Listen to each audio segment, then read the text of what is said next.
எடப்பாடி கொடுத்தார் 2000. இன்னைக்கு அவங்க என்ன கொடுத்தாங்க? அல்வா கொடுத்தாங்க. அல்வாவும் கொடுத்தாங்க. இதுதான். ஆனால் எடப்பாடியார் இருக்கும் போது 2000 ரூபாய் கொடுத்தாங்க.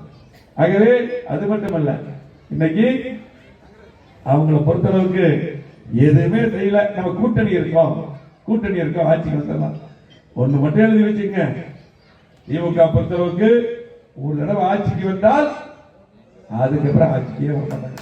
இன்றைக்கு இருக்கக்கூடிய அதிகாரிகள், இன்னைக்கு காவல்துறை எல்லாம் தயவு மாறிக்கு. எங்க பார்த்தாலும் கஞ்சா வைக்கிறோம். பெண்களுக்கு பாதுகாப்பு இல்லை. இன்னைக்கு பாதுகாப்பு வயசானவங்க அடிச்சு கொலை பண்ணி இன்னைக்கு செயின் எடுத்துட்டு போயிடலாம், பணம் எடுத்துட்டு போயிடலாம். காவல்துறை இருக்குதா இல்லையா? போலீஸ் எல்லாம் இன்னைக்கு நம்ம இருக்கும் போது சுயமா செயல்பட்டாங்க. இன்னைக்கு காவல்துறை கைகள் கட்டப்பட்டிருக்கிறது. நீங்க எங்க இருந்தாலும் போலீஸ் தான். சப் இன்ஸ்பெக்டர், இன்ஸ்பெக்டர், டிஎஸ்பி, எங்க இருந்தாலும் டிஎஸ்பி, இன்ஸ்பெக்டர். மக்களுடைய வரிப்பணத்தை சம்பளம் வாங்கினீங்க, சுயமா நீங்க வேலை செய்யுங்க. மாணவ சமுதாயம், இளைஞர்கள், நம்முடைய குழந்தைகள் எல்லாம் கெட்டு போயிட்டு இருக்காங்க. இங்க பார்த்தா கஞ்சா வைக்கிறோம். தயவு செய்து தடுத்துருந்துங்க.